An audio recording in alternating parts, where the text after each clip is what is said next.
Hello, hello. Welcome back to Financial Fitness with Patrick. Your host, Patrick, as always, presented by Soaring Profits Media. And folks, another week. What a week.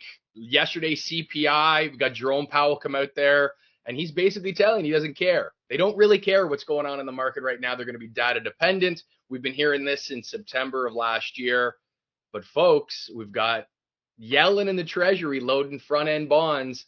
And is she sort of hedging our futures in a really negative way? This is going to be it's going to be a very tumultuous process coming up to the election. And we've got a show coming up. I'm not going to give it up too much away from this next little process we have, but a very good friend of ours of financial fitness here will be joining me over the next week or two, putting a new show together that we've been packaging. James and Montana have been working away in the back end, making sure that everything's going to be nice and polished for this new presentation that we're doing. But we're going to talk a little bit more about that, so you're going to have to stay tuned for that one. But folks, we've had a ton of news in the market of late. We've got Elon. What's he making? Almost a $60 billion paycheck yesterday. Tesla stockholders ratified his deal. A lot of people thought they weren't going to get it done. Elon more or less went to war with his own stockholders saying, listen, I'm worth it. I made you this amount of money. I'm going to continue to grow. We're going to continue to develop. He's hinting at new product lines. We talk about what he did tweeting over the weekend, posting over the weekend about Apple and OpenAI in this new partnership after the event that Apple held last week. And Apple's launching a new product that's going to be taking on and bettering Siri. And I don't know, everyone's phone just probably popped up and is binging as I'm saying Siri, but it never works. Siri sucks. It's been awful. It's been a terrible product for a very long time. But we added almost $500 billion in market cap to Apple in a day and a half because they brought a calculator out. And now OpenAI is going to be able to help you with your iPad do calculations. This feels like a bubble, folks. I don't know what the rest of you are thinking like, but this is insanity. $500 billion going into Apple. Is Apple like this up and coming growing company? Like, what is the growth trajectory for Apple that we're going to add $500 billion in a day and a half? What are you thinking? You're crazy. This is the problem, though. The reason why we're growing $500 billion is everyone that's managing your money. If you got a pension, if you're putting your money in somebody else's hands, they're making decisions for you. And if they're not invested heavily enough in this AI revolution that I keep saying here, they're on the wrong side of this. They can't put you into bonds right now. There's no commissions. They're putting you into these really volatile plays. And this is a problem. This is what our show is all about. We're trying to inform you about other options, different ways of growing your financial assets, whether it be real estate, whether it be through businesses, whether it be whatever. But let's go back to Apple. We see Elon. This guy's getting a payday. He is making a literal shit ton of money off of his investors saying that, hey, we would just like to have you at the helm again. But how do you get in the room? How do you get those business decision makers together to decide that $60 billion is the price tag that it's going to be to get Elon? Maybe I think that brings up a great opportunity to bring in my guest today, Donnie Boivin. He's a pretty cool dude, first of all. We're really thrilled to have him. I had to negotiate with his assistant for a while to get him here. But Donnie, thank you so much for joining us on Financial Fitness. How are you doing today, pal? Dude, life is good, Pat. I'm stoked to be here. I was looking up the Elon stuff that you were talking about because I haven't been up to date with it. $56 billion. Yeah, not a bad Wednesday.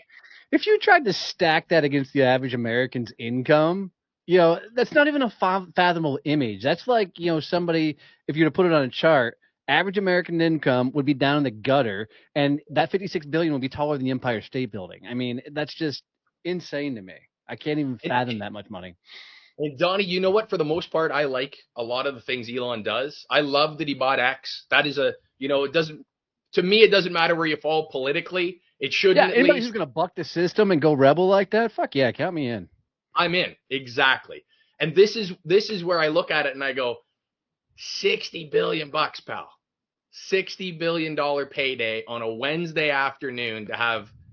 Anyways, this is the first time. They did this before. No. Right. This is the second time they've cut him a check, at least the second time that I know of, because I just got done not long ago reading his book by Walter Isaacson, which is a great read. And they talk about this. This is the second time he's been cut a check like this. I mean, the first time it made him the richest man in the world. You know, so that's unheard of. That's the thing that I love about Elon, though, is that he's so diversified in what he's doing. You know, whether it be with Tesla, SpaceX, like the projects that he's working on, the Boring Company, like the SpaceX being able to provide the internet for everyone available around the world. Doesn't matter. Like that SpaceX side, this guy is not just, you know, taking his, you know, dividend off of Microsoft like certain billionaire Gateses without making names or anything like that. Like this guy is in everyone's kitchen every day. He's going to put a robot in your house in the next 10 or 15 years. It's going to cut your grass, mow your lawn, mine lithium, maybe. We'll see where that ends up going. But this guy's an innovator. I don't mind a guy who's worth it getting paid. But like I say, I think that brings us back to sort of what you do. You've created this network effect of people that are getting into the decision makers' kitchens. You're connecting people at the decision-making level in your businesses. Why don't you tell us a little bit about what you do, and then I'll relate you back to Elon. We'll try to get you a $60 billion paycheck. Oh, dude, I love that. And I will say the one thing that fascinates me tremendously against all the other billionaires is all the other billionaires have their showboat stuff. They have their yachts. They have their big houses or condo. Elon, he invests all that shit straight back into his companies, man. He's the only one that I know of, or at least what it looks like, that invests back. That's what fascinates me most about it. So, Elon, if you're listening, would you please invest in my company? I will take that. Right. Yeah, Soaring Profits Media is in our second round of funding. Let us know. We'll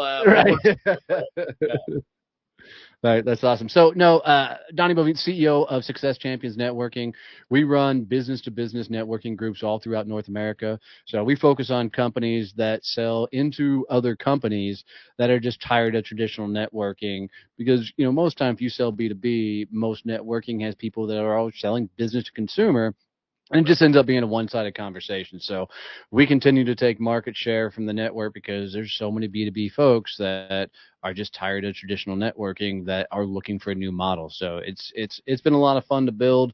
I've gone through a shit show to get here, almost lost everything building this company. And, you know, we were able to turn it around and build something that impacts a lot of lives. So having a lot of fun. Dude, I love those rags to riches stories. And often it is the guys that are the raggiest that end up doing the most amazing. And it's because you have nothing to lose, right? Well, yeah, I mean, you got to get to, I think the people that find success are as dumbasses who are too dumb to throw in the towel. Like, logic would have said, dude, just go get a job, right? You know, just say to hell with it and go back. But, you know, maybe we're just ignorant enough to believe that we can make it work, and then we keep fighting until it does. I love that. But that warrior mentality, and I see your logo, your logo, your whole presence about this company is that sort of warrior mentality. And I love that because business, B2B sales, anyone that's ever done it, it's a bit of an uphill grind because you have, it's sort of commodity exchanging. Right. Depends. So I would say it's actually less commodity than going to consumers. I do. The biggest difference between B2B and B2C is how long it takes to close the deal. So, like in a lot of business to consumer sales, you can be a one and done. Walk in, have a conversation, walk out with a contract, and be done. In B2B, especially the bigger the deal, you're not dealing with one person. You're dealing with, in some cases, 50, 60 decision makers inside of companies, especially the more zeros you add to the deal. So it's like the difference between buying a house and buying a 30-person, you know, apartment complex. It just ups the complexity. That's like perfect. You just whipped that up. That's literally what we were talking about in the green room, sort of what our market here, our audience. Donnie's got it. He's a slick guy. I like that. That's awesome, dude. So you folks, how are you connecting these people? Because again, we're talking about putting decision makers in place at the right time. Yep. But how are you folks hitting that on the head? When people think about networking as a whole, the way it's always been taught is you network basically to find clients, right? So you Right. go out and you're getting connected to clients. We flipped the script on this because in the B2B game, when you got most people who sell B2B, they're going to be running 250, 500,000, half a million, $1 million company, maybe a little bit bigger. But the clients they're selling to are going to be doing 5, 20, $50 million, right? Their Right. company themselves. So when you're in the B2B networking space, the people you're talking to and networking with aren't the people you're actually trying to sell to. Right. So it changes the dynamic of the conversation. And so for the people who are in the residential game, sell B2C, if they will follow me on this thought process, they'll freaking go insane with how they network. So change networking up to stop networking to get to the end client and start networking to get to the people who has all your end clients. So let's example. I could make a referral for you right now. Like a referral is two people get together and there's a sales call attached to it, right? So like somebody may be wanting to sell an apartment complex, you want to buy them, right? That may be a one-time transaction, maybe a big transaction. But if I can get you to the developer that's Right. got 50, 60s of these apartment complex, right? Or I can get you to the construction company that is maintaining these type of freaking things, right? Then if I can get you to that person who already has a cluster of them versus the one guy off, then you're going to do Right. a lot more business. So what we tell people is don't network to get to your end client because that's a one transaction. Go network to the people who have hundreds of your prospects are already working with them, but they're not competition for you, and watch how big the business actually goes. And it changes the dynamic of how you network completely. That's interesting. Yeah, because again, the B2C, in my mind, and again, it's been a long time since I've sold anything directly to businesses. With Soaring Profits Media here, we're dealing with businesses, but again, it's more we're more dealing with identities, Yep. right? Yep. So like we're dealing with their psychographic as opposed to, and I go back to kind of the commodity. I'm not selling a widget, Right. right? So I'm selling a project, which is made probably a little bit different in that state. But for us, when I go to my end consumer, I have gatekeepers all along that path. Yep. That if I can't create that relationship, then I never get to the next potential gatekeeper to get to the CEO or the head of the marketing department. See, and in my world, you go around that altogether. So Right. so that CEO, right? That decision maker you need to get to, they're out there somewhere. And somebody is intimately having the conversation with them that can get you in the door. So let me give you an example. I had a young gal reach out to me last year, and she did tuition assistance for families. Yeah. And she's like, Donnie, nobody will freaking make referrals, introductions, anything for me. And I said, you know why? And she goes, no. I said, you do tuition assistance. Nobody wants to admit that they can't afford to send their kid to college, right? They're just Right. not talking about it. I said, Right. but if you were to look through your client base, somebody is sending you referrals. What industry is sending you referrals? She didn't skip a beat and said bookkeepers. I said, oh, that's interesting. Why Okay. bookkeepers? Yeah. And she said, because inevitably, there's a conversation they got to have enough money set aside for college. I said, cool. Here's what I want you to do. I want you to say that you do college, tuition assistance, but I'd love to meet your bookkeeper. Now, she's not trying to sell the bookkeeper, right? She called me up about 3 weeks before the end of the year in tears saying, Donnie, you tripled my business because about every third freaking bookkeeper she met had a ready-made client for her. So she had to actually tell people to stop introducing her because so the idea to really transfer your networking is don't network to get to the end user. Network to get to the person who already has all your clients, isn't competition for you, then go work with them. You want to get to those decision makers, you find the person that already has all those decision makers in their back pocket, Right. right? You get to them, build a badass relationship with them, and watch the doors get open. Then there's no gatekeepers going to happen because they're going to take you out to dinner, they're going to take you to play golf. You're going to get around all that shit all together and don't even Right. have to worry about it. Well, you got James looking at me. I think he's sweating down there in the background. He's thinking of all the great people we're going to be in contact here with this week. But no, that makes a lot of sense. And I hate to say it, but business doesn't have to be super complicated. No. It's just about doing it. And that I feel so many people when we talk, again, we've had I think about 25 episodes of Soaring or Financial Fitness here with Soaring Profits, and everyone that we talked to, the one thing that they did is they made a big change. They decided that today was going to be the day I'm going to associate myself in some sort of group some sort of format where I can educate myself first and foremost, and then surround myself with like-minded community that's going to help me. And that's what it sounds like you're building exactly. Yeah, 100%. So two things that I recognized early on is nobody knew who the fuck I was, right? So nobody was giving me the stages. I wasn't getting the podcast early on that I wanted to get on. So I was like, fuck it, I'll just build it myself. So I built my own conferences, built my own summits. I literally created the environment where I could bring these people together that were all doing bigger and more badass things. Like I want to be the guppy in a fucking ocean of sharks, because the bigger the fucking players are around me, the higher I rise. And they always say it, like, if I were to go play basketball with a bunch of high school kids, my game might up a bit because I'm not a great basketball player. But if I go play with a bunch of NBA players, my game fucking soars. Right. So I want that environment. So that's what we do, is we bring a lot of these businesses together and put them around a higher caliber of individual that understands networking at this level. And when you get around a bunch of people that are all targeting the same end client, but are not competition for each other, man, a lot of business gets done. So what does that look like, Donnie? And again, I'm going to kind of use, the Soaring Profits brand here a little bit and pick your brain. So what does that look like in regards to so I veil Soaring Profits in a marketing organization, kind of a market communications company. So let's break it down. This will be really easy. I can walk you right through it. Give me the first name, and I don't want to put you too much on the spot, but give me a first name of one of your favorite clients. Wow. So we just did a huge project with Lisa. So I'm going to say Lisa. Cool. Lisa. All right, cool. What industry is Lisa in? Publishing. Publishing. Cool. Now, about what size company is Lisa? Small to mid. Cool. Small to mid. All right. So what I want you to think about is, here's Lisa. She's a publishing company. There are other people, like if you found 10, 20 Lisas, would that be valuable for your company? Absolutely. Okay.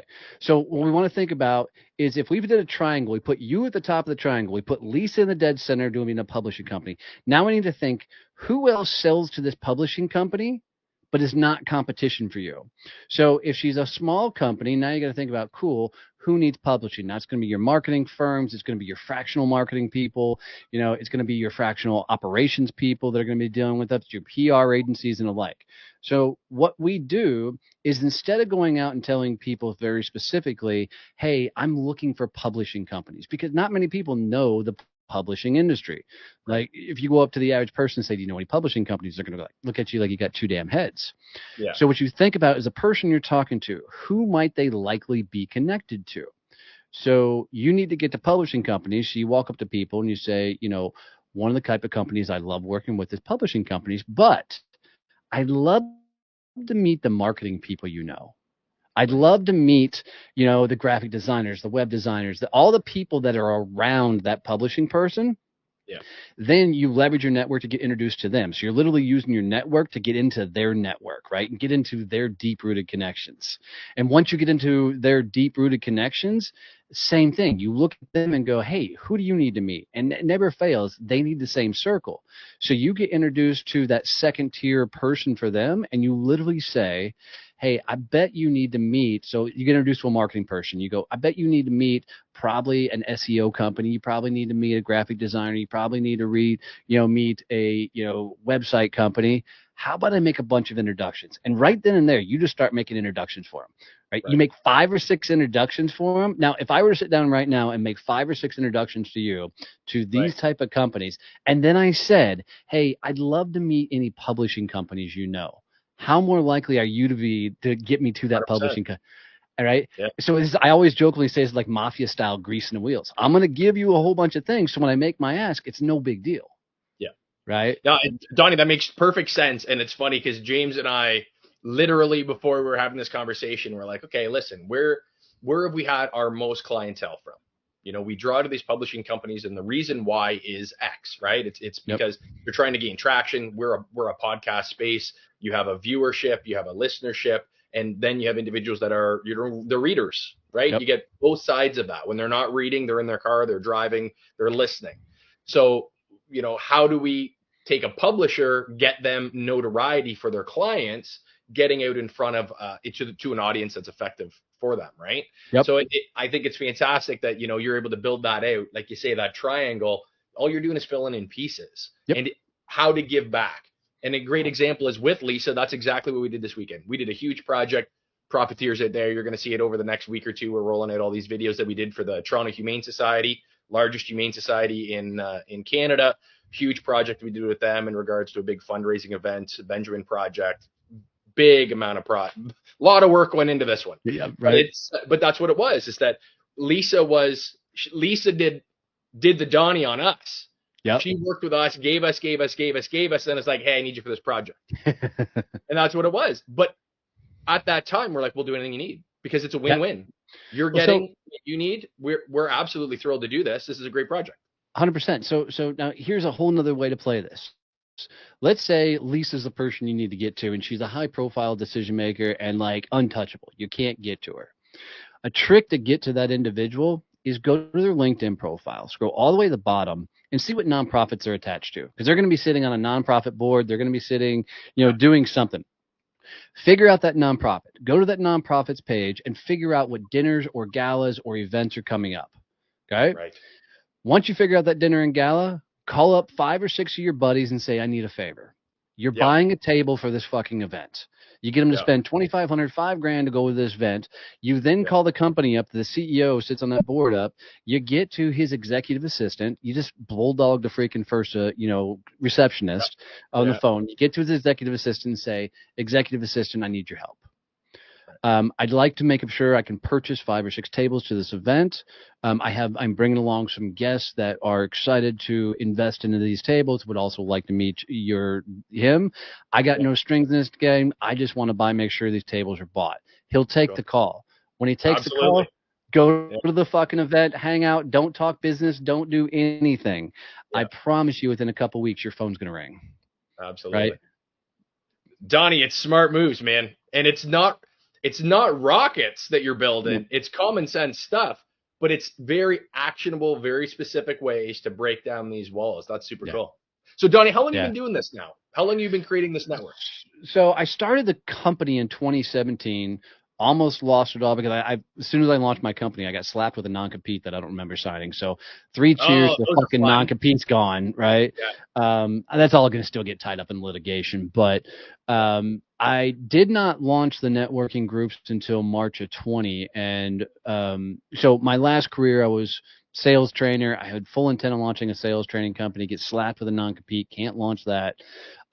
So halfway through building my business, I had a podcast that did really, really well. It took off. I started a podcast production company, took that to freaking $500,000 in about 9 months. And then when my non-compete came up with a sales training company, I was so pissed. I went and got back most of the business that I couldn't have in the first place, build an almost 7-figure sales training company, go all the way up, get to 2020, COVID hits. All my business is virtual, so we were going to be okay.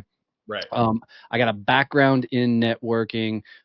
I would literally just launch the networking groups to see if I could help as many people as possible stay in business during that time. And had no idea how much it was going to take off. It went off so well that I ended up selling the sales training company. I spun off the podcast production company, and now all I do is networking groups. That's kind of the fun stuff, though, eh? Like, you're that personable type of guy you can sit down and have a beer with on a Friday night, or you can, go to war with on Monday morning. 100%. And that's hard to find. So this is sort of the fun stuff. And James, again, in the background back there, the producer, that's the way I look at business. Is that the moment I'm not enjoying it or having fun with it, throw the shitter. Like, I don't care. I'm done. This is not worth my time. I have money coming other places. I don't need that crap, right? Yep. So I appreciate when you make a decision to go, hey, cut bait. We'll figure out what the next move is and go from there. So when you first started this in 2017, LinkedIn and those, the social media type things looked very differently than they do now. 100. How do you leverage LinkedIn? Like, what if you were to give somebody a trick before they sign up for your course here? What would you be saying to people to use LinkedIn? Is it what it used to be? Oh, fuck no. LinkedIn is the business person's playground. Right. And let me tell you, if you are not playing in LinkedIn, especially if you're playing B2B, even B2C can play here. you are missing the biggest land grab opportunity of all time right now. So last year in January, I said I'm going to make LinkedIn my bitch. I'm going to just figure this thing out. Took me 9 months to get 10,000 followers. As soon as I hit 11,000 followers, I started having companies reach out to me to come speak on their stages, speak to their offices. At 12,000 followers on LinkedIn, I had a company from an industry I didn't know exist.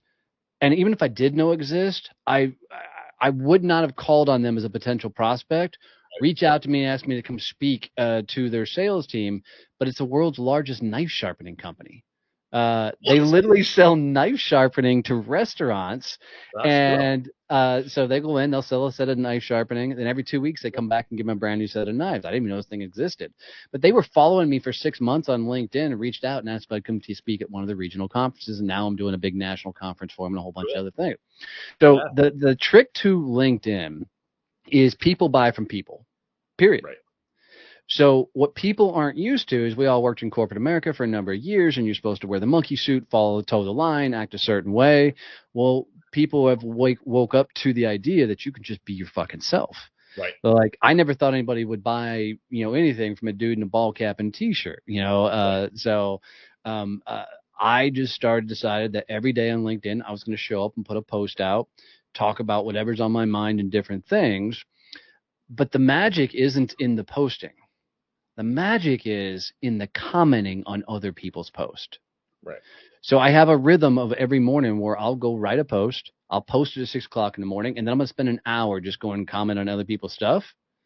And I can tell you exactly to a T the number of zeros that have come back on return just from freaking posting and being super active on LinkedIn. You've got to treat it like a cocktail party. You've got to be vulnerable, but nobody gives a shit what you had for breakfast. Right. Well, Donnie, it's funny you say that, because when James and I first started on Soaring Profits on LinkedIn, we didn't know how to do it, for the fact that we aren't a B2B and we aren't a B2C. We were just a podcast. We were a couple guys when we first started off, and we're breaking into it and trying to garner an audience. And then probably about 6-7 months ago is when we started making money in the podcast world, and that's unheard of. Like, there's not a lot of people that walk. It really is. Like, there's not many. Like, we really started taking podcasting seriously in about October of last year, 23, and we just hit 240,000 views from that point on. Like, nice. That's not a bad traction. No. But how do I go out and explain that on LinkedIn? That was my hard part. What we try to do and what we focus on is why we've got you here today, pal, is that we want to showcase fantastic people, their stories, who they are, why they are, and then whatever widget they're selling is just the widget they're selling. Right? I want you to fall in love with Donnie by the time you've watched this show. Guy in a hat and a t-shirt selling whatever he's doing, because you're going to learn something from him. You're going to provide value, and then you're going to go check out Success Champions Networking, because he's a cool guy. He's not some stiff shirt, some asshole telling you, well, you have to do this on LinkedIn. You can go find that 1,000 different ways. And that's what Soaring Profits has become for us. Exactly what you're saying. Tell your story, and we'll help you tell your story. If you're a corporate, if you're a business, if you have a personal brand, we help you tell your story, but you don't need to know what you had for breakfast. 100%. Finding that line, like you say, right? Donnie, I love what you're doing. I think it's a unique spot. How do people, first of all, get in touch with you, your organization? What do you got for like social media out there? Do you do a lot of other social media stuff, or is it mostly LinkedIn? So I'm doubled down all in on LinkedIn. Right now, it's just such an opportunity. I mean, literally, we are pulling revenue out of LinkedIn on a weekly, almost daily basis right now. And people continue to just raise their hand and say, hey, we want to know more. We want to know more. So the one gift I would give to everybody is sit down one day and write down everything you've been through in life, good, bad, and ugly. And then to the right of that, write down what's a lesson learned you learned from that moment of life. Put a fucking business spin on it. And that becomes your content on LinkedIn, and just start doing that and watch the people lean into you. Yeah. But so LinkedIn's the biggest place you can find me. SuccessChampionNetworking.com is a website if you want to go check out the groups if you're in the B2B game. But let me do this before we start wrapping up and get out of here. So guys, I have my own show. We do a live podcast every Monday morning. And I know how hard it is to build a fucking audience. So if you got any value out of this show, whatsoever, do me and Pat a favor. Take a screenshot wherever you're watching this, wherever you're listening to this, and turn around and post this on social media and tag both of us in it. If you tag me in it and I can see it and I find it, I promise you I will come and comment and love and engage on it and freaking give you as much love as I can. If Pat sees it, he'll do the same. But by you guys doing it, whether it's this episode or any other episode, shows them that they're doing the right content. And they're putting out the right information and more of the stuff you guys want to listen to. It'll mean the world to him. So feel free to come find me, but show these guys a lot more love. Donnie, it's like you do this for a living or something, pal. You just know how to wrap that up perfectly. That is a brilliant idea. Like that is such a brilliant idea in the fact that now you know who's seeing your product. You have an audience out there that is wanting to be a part of it. Donnie, I love that. That's great, pal. Thanks, brother, dude. You guys do a good show. This is a lot of fun to hang out, and more people should be tuning in and listen to this. It's fun to get into conversations that you don't normally get into on podcasts. So thanks for that. That's it. Donnie, as always, pal, thank you so much. Profiteers, make sure you're checking out our other stuff. We're filming a new launch on Sunday. Happy Father's Day to all you fathers out there. New show being produced Sunday. Gonna have to be watching the Soaring Profits channel to check that out. And then we have another show that we're launching on Tuesday. Gonna be filming on Tuesday. It's a very busy day, very busy week for the Soaring Profits boys, but that's sort of why you stick around and watch. So like Donnie said, take a picture, take a screenshot, share it to your socials. We will find you, and we absolutely appreciate it. And make sure you like and subscribe and share this. Again, it's like Donnie says, it lets us know when we put our pants on in the morning that we're doing it for all the right reasons. Donnie, my friend, thank you so much. It was a pleasure, pal. My honor, brother. Thanks for having me on. Thank you. Let's make some money together, folks.